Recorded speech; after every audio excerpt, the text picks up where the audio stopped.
Hello there. Very quickly, I have an invitation for you. If you are a procrastinator, if you are someone who tends to put things off again and again and again, if that is something that you have felt is a curse in your life, I would love you to come hang out with me and help you turn that around. I'm offering a workshop called Unhexing Procrastination. It is a 4-day affair. It is December 4, 5, 6, and 7. Monday, Tuesday, Wednesday, Thursday. Yes, 4 days in a row because this procrastination hole is a deep one and it will take us a bit of time to come and work our way out of it. The workshop is free. It is my gift to you. All I ask in exchange is that you are actually present at the sessions. I promise this won't be the only time that I offer this. It will totally come around again. There are limited spaces available, and I'd love for those spaces to go to folks that will really be there.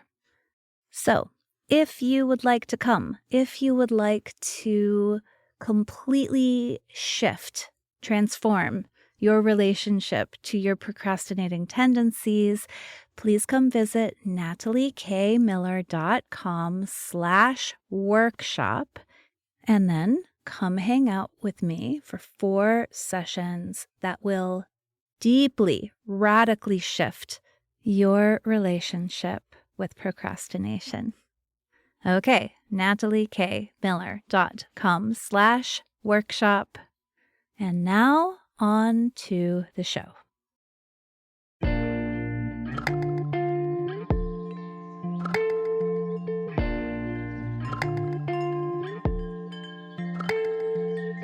Welcome to Mind Witchery. I'm your host, Natalie Miller, and I'm so glad you're here. Hello, sweet listener. What I have for you today is less a spell and more, I wanted to share with you and talk about some of the foundations of my approach and thinking. I don't know why I'm called to do this, but that is what I want to talk about today. So that is what I'm going to give you. Now, as you saw, the title of this episode is On Right Brain Magic. Right brain magic. And so this is something that I use a ton for my own self in my coaching, a lot. In my business mentoring, super into right brain magic. And right brain magic is really, it underlies the approach of my time witchery anti-planner, right? I use it all over the place, and to stellar, enchanting, magical results. So I wanted to just talk a little bit about that, about what I mean when I talk about right brain magic, about why and how I use it, and also about how you can use it, okay? My understanding of right brain, left brain function comes almost entirely from an incredible book by Ian McGilchrist. The book is called The Master and His Emissary. She is thick, y'all. She is a thick, dense tome of neuroanatomy and physiology and politics, philosophy. It's an incredible work. And if you'll allow me to distill sort of a main message from the book for you, McGilchrist argues that while our right-brained functions are a necessary complement to our left-brained functions, our right-brained functions are at a disadvantage, at a strategic disadvantage. Our right brain functions are, just by their nature, underdeveloped in the way our culture works right now. So the argument is, listen, we need right brain function to complement and to balance left brain function. And at the same time, left brain function is such that it tends to dominate. It tends to be dominant, and it tends to supersede and even sometimes erase right brain function. So let me explain a little bit why that is and how this works. So our left brain is strategic. Our left brain seeks to win. Our left brain seeks to understand, seeks to solve the problem. Our left brain is very interested in linear time. Left brain wants to learn from the past and apply to the future. Left brain is always kind of in this strategic mode. Right brain, on the other hand, is present to what is. Right brain is exquisitely present. So it's not so much interested in learning from the past and applying to the future. It is interested in what is here now. This is not McGilchrist, this is me, but I like to say right brain is interested in energetics. Right brain is less strategic, more somatic. While left brain is interested in understanding, in solving, and frankly, in dominating, in winning, right brain is more interested in what else there is. It's more curious. It's more co-creative. It's more responsive. Yeah? So the example that McGilchrist gives in The Master and His Emissary is a bird, because birds also have right brain, left brain. So a bird might be visiting the ground beneath a bird feeder.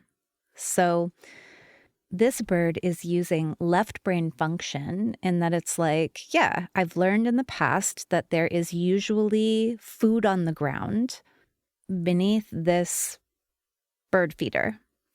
It's also using left brain as it is discerning between the seeds that it's picking up to eat and the little pebbles, the little bits of wood and, nature.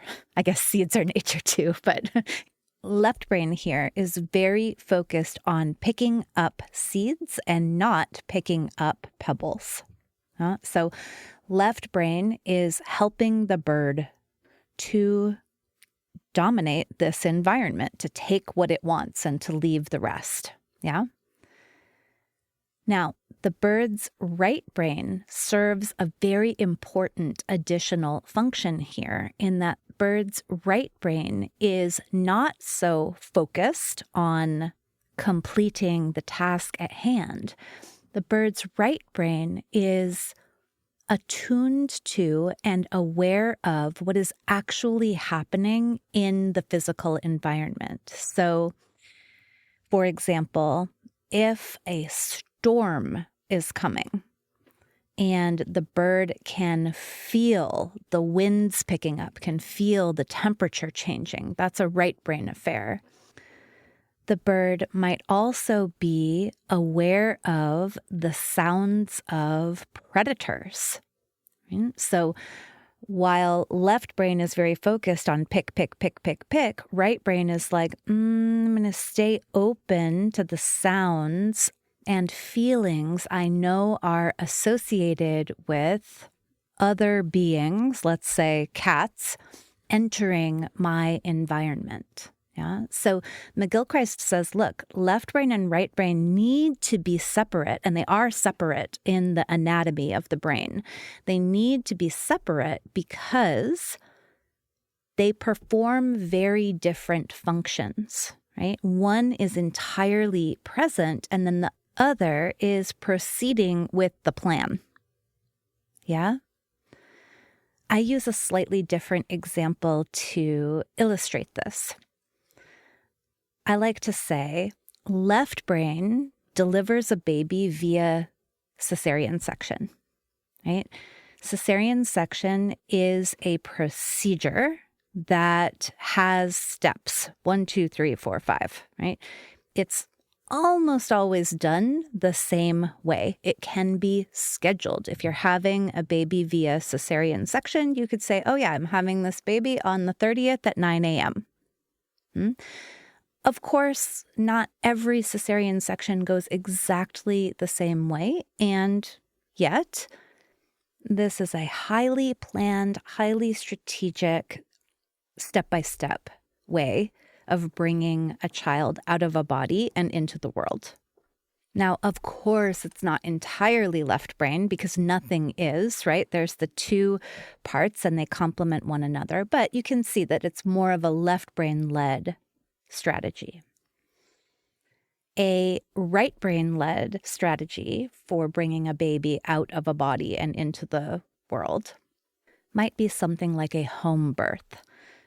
I myself have had a home birth, and so I can tell you from my own experience and from having, interestingly, doulaed several home births as well, that a home birth is more led by energetics and somatics than it is by a strategy or a procedure.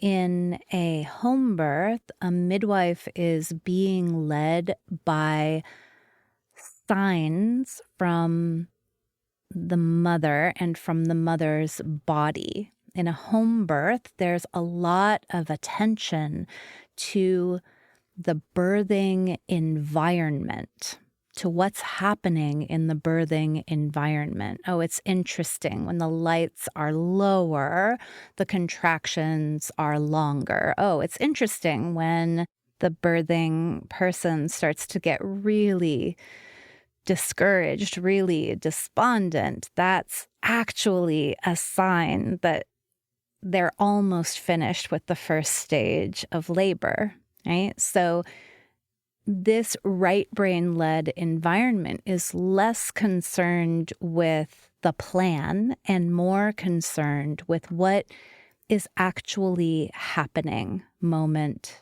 to moment. Yeah. In a left brain birthing environment, progress would probably be registered, measured via a cervical check. Let's check your cervix and see how dilated you are. In a home birthing environment, your progress would probably be registered more by how your body and your emotions are presenting in a more qualitative, less quantitative way. Yeah. So I love this example because it shows us how easy it is for the left-brained approach to dominate the right-brained approach. Yeah. A cesarean section is much more compatible with a capitalist culture. Yeah. A home birth might take 2 hours. It might take 22 hours. A cesarean section is going to take a much more standardized amount of time. I could schedule 5 of these into a morning, whereas a midwife, A, couldn't schedule because who knows when the baby is coming, and B, wouldn't know how long a birth was going to take. Yeah? Additionally, a cesarean section is in many ways more compatible with the way that we tend to educate people, right? The educational system that we have is very strategic. It is interested in solving problems. It is interested in perfecting procedures. It is interested in methodology. It's left-brained. So it is much easier in the educational environments that we have to teach a procedure like a cesarean section than it is to teach the ins and outs of home birth midwifery. Now, of course, I'm not at all saying it can't be done. Of course it can be done, but it's just not the way that our systems are set up. And isn't that the point? Is that the left brain is more systems oriented, more strategy oriented. So, of course, it is setting up systems and it is trying to deploy strategies. Meanwhile, the right brain, essential as it is, very importantly complementary as it is to the left brain function, isn't set up for this kind of domination. And so in our culture, it tends to be underdeveloped, underserved, underexpressed. And yet it is, in my experience, in my client's experience, it is so essential to our well-being, so essential to sustainability, to adaptability, and to any countercultural work that we are doing. Because right brain is interested in co-creativity, it is inherently less hierarchical. Yeah. In a home birthing environment, who's in control? I mean, no one and everyone. The baby has a say. The birthing person has a say. The midwife has a say. The partner has a say. It is a co-creative environment. Everyone's working together to bring this person out of a body and into the world. In an operating room, who's in control? Arguably, apparently, the surgeon. Right? Now, of course, we know that the surgeon actually does not entirely control the body of the birthing person. They cannot. And of course, we know that in the home birth environment, ultimately, the midwife does have experience and authority and left brain led strategies, plural, that give them power. Yeah. Again, in reality, these two functions, they're never separate. There's always a left brain thing going on and a right brain thing going on. There's always co-creativity, and there's also always power dynamics at play. Both are always happening. I think that, though, left brain is just much more likely to be in a power over stance, in a dominating stance, whereas right brain is much more likely to be in a power with or a co-creative stance. Okay, so now, since most of us are neither birds nor people who are bringing babies out of birthing people's bodies, what does this look like for us? Now, I've thought of a variety of ways that this plays out, and I'm just going to let you co-create with me here. So one is left brain is about planning, and right brain is about presence. So left brain is like, let's talk about Q1 and Q2, and let's look back at the analytics from Q4. Right? As you can hear from my little voice there, this is not at all my preferred mode of doing business or interacting with the world. And for a long, long, long time, I thought this was a real weakness of mine, that I just wasn't really interested in planning in that way.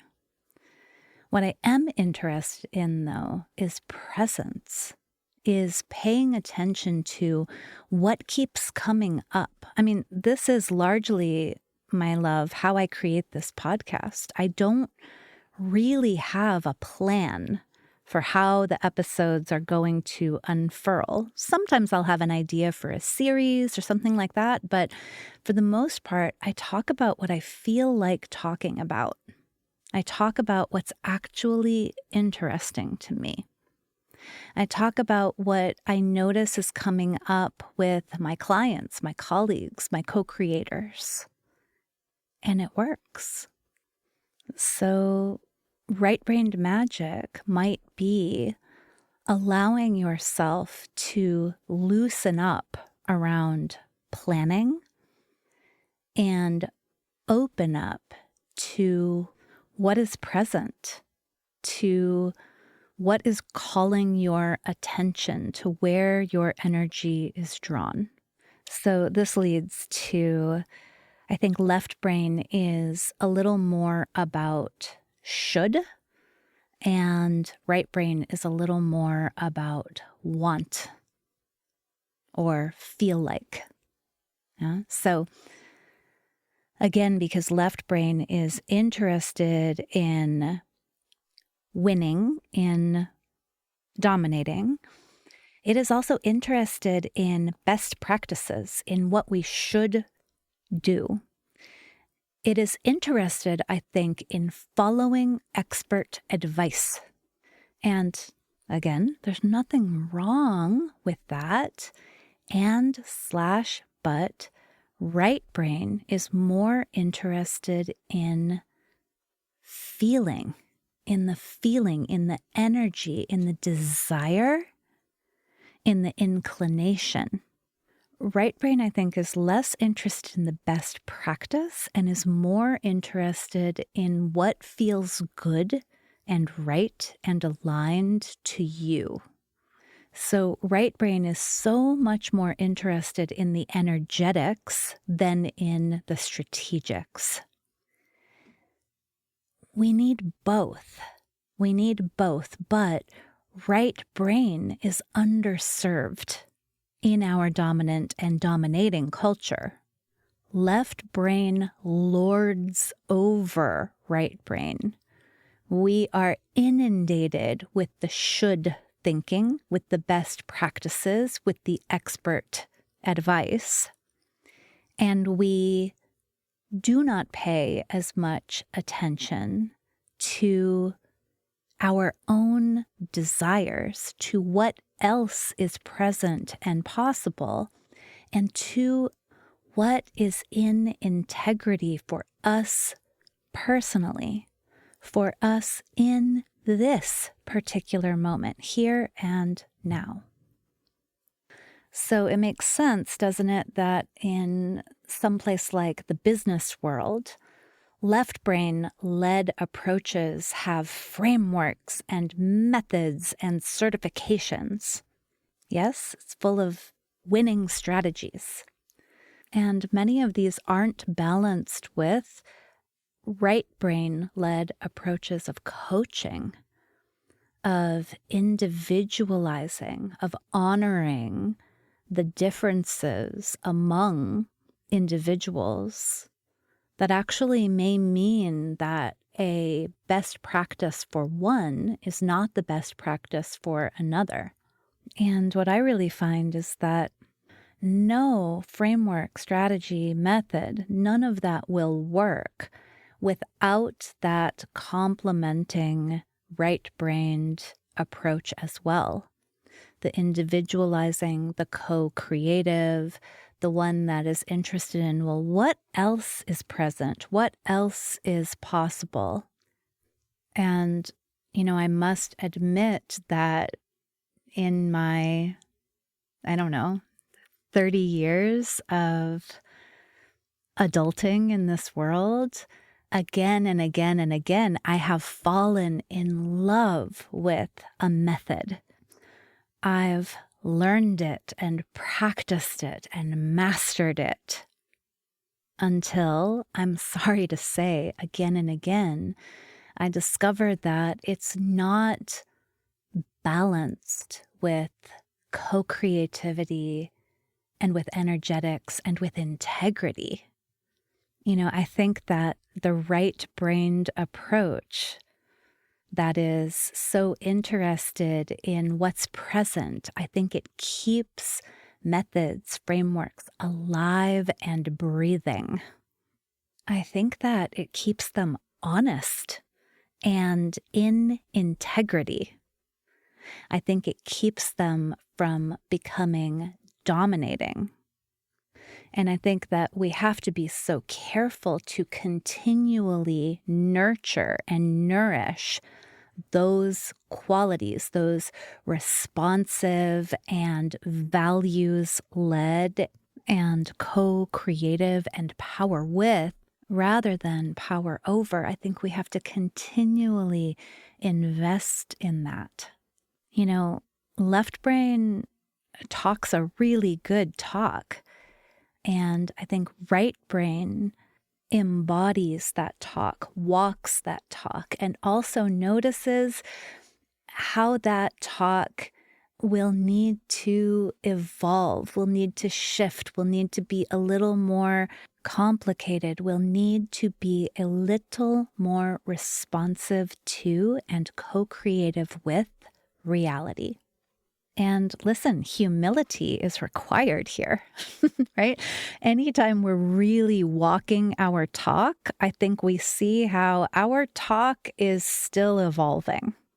And to me, ultimately, integrity and adaptability, a willingness to evolve, an admission that it's actually not so easy, simple, cut and dried, comfort with the fact that here on planet Earth, we are always still figuring it out. Everything is always changing, and so we've got to change. Our approaches have got to change. Okay, so probably true to the subject matter, I do not have the tidiest of bows with which to wrap up this episode. Really, I just wanted to talk to you about how important this idea of right brain magic and balancing our overwhelmingly left-brained approach with a right-brained approach. How important this has been for me and for my coaching and frankly for my own ability to live in integrity, to walk my talk, which is, of course, always a work in progress. Both the talk and the walk, always a work in progress. I know I didn't delve deeply into all the ways we can spark right-brained magic, and that is something, again, I do a lot of in my work. But I will say my left-brained teacher training tells me to review what I told you in the episode, which is that right brain is about presence over planning. This is actually so much of what my Time Witchery anti-planner helps me to do, to pay more attention to my desires, my energy, my values, helps me to be more present in my day and less interested in the capital plan that I have. And for me, I find this makes me so much more effective and also, frankly, so much happier in my life. So presence over planning, and also want over should. Because I find that desires are responsive to what is around us. And when we're curious about them, desires are conveying to us important information about what's needed to bring us into fuller expression, into deeper integrity. So there you have it. Several thoughts on right-brained magic and why and how it informs my work. If this is speaking to you, if you are into it, I do invite you to check out the Time Witchery Anti-Planner, both because that's a place that this right brain magic can come to life, and because Time Witchery anchors a coaching channel for me. It serves as the foundation of some of my most accessible coaching offers, one of which is happening in January 2024. So, as always, thank you so much for listening. I hope you got something good and exciting out of this episode. Bye for now.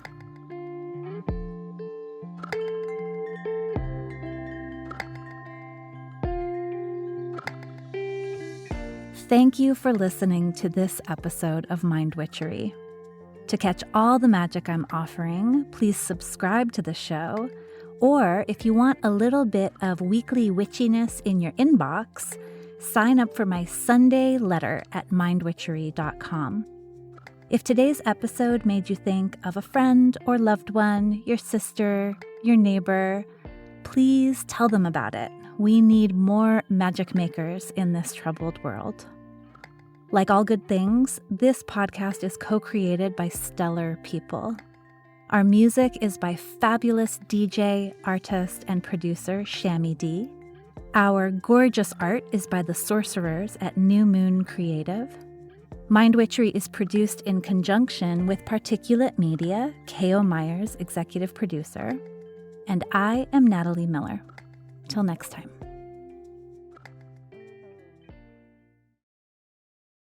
This is actually so much of what my Time Witchery Anti-Planner helps me to do, is to pay...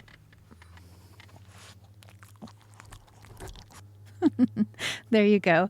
I was just co-creating with my dog, Kevin. He popped over as I was talking, and then when I put him in my lap, he licked the microphone. So there's Kevin's contribution to today's co-created episode.